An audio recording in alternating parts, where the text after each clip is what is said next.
Welcome to Tactical Tip Tuesday, where I share a tip, tool, or dose of inspiration for your week. Before I dive into this week's Tactical Tip Tuesday, I wanted to let you know of a slight change in format for the show. Each week, we will bring you a new episode, but instead of releasing 2 episodes a week, we will release just one. We will alternate between a longer interview show with a first responder, family member, wellness expert, or a program that supports first responders, and Tactical Tip Tuesday, which is a shorter solo cast that takes a deep dive into a wellness-related topic. If you like the show, I ask and encourage you to share it with someone who you think would benefit from it. This week, I'd like to talk to you about the importance of establishing a morning routine. This is probably something you've heard about before, but I wanted to share a great resource with everyone.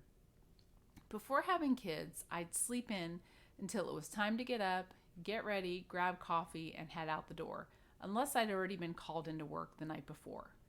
After kids, mornings were hectic and there was no time.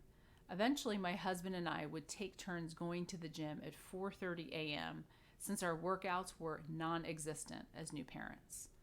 A few years ago, I read Hal Elrod's book, The Miracle Morning, and it really changed my life.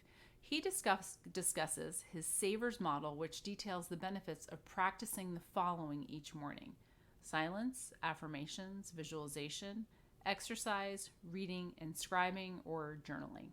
Once I became more intentional with how I started my day, things really began to shift.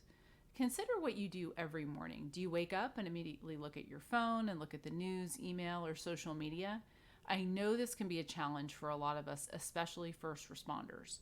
When I worked on call and investigations, I'd immediately check my phone in a panic to make sure I didn't miss a call out.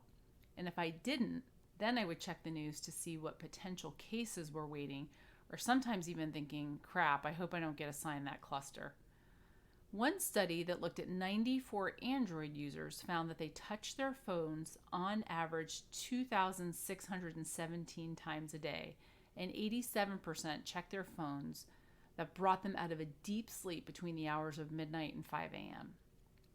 An article in the Harvard Business Review reported that people who watch just 3 minutes of negative news in the morning have a 27% greater likelihood of reporting their day as unhappy or being depressed, referring to this as an assault on the cerebral cortex. Negative news can make us feel as if our actions and behaviors don't matter.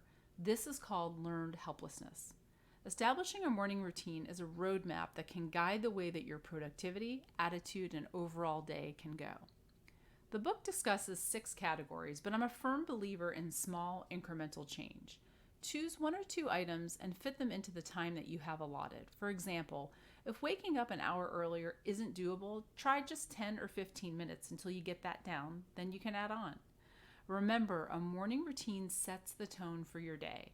You're creating good habits and avoiding decision fatigue by determining what you will do ahead of time.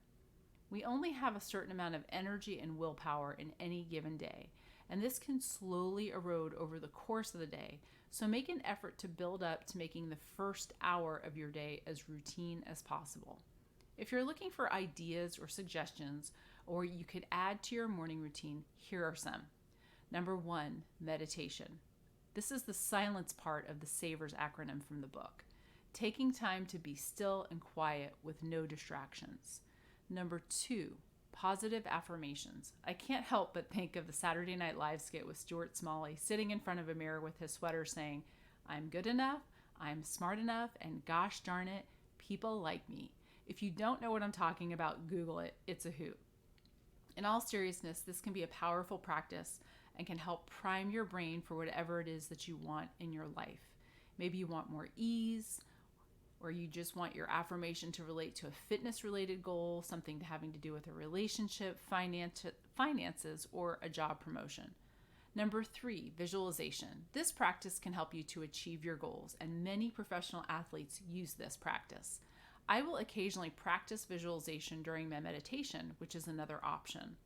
Number 4, exercise or move your body in some way.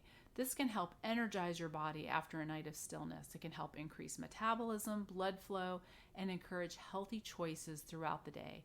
Choose an activity that you enjoy doing, and it's even better and more of a bonus if you do that activity with friends. Number 5, read or listen to something positive like an inspirational book or a podcast. And number 6, scribing or journaling. There are so many benefits to a journaling practice, and there are so many styles and ways to journal. If you're just starting out, it might be easier to use journaling prompts, which are questions or thoughts to get you going. I like to incorporate my gratitude practice when I journal.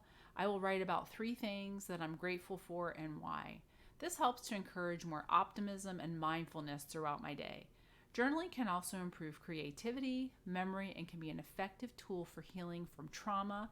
It can also really help if you're getting ready to have a difficult conversation, whether that be personal or professional. Just keep in mind that it takes time and commitment to create new habits. You're striving for incremental change, 1% improvement every day. And remember, when you win the morning, you win the day.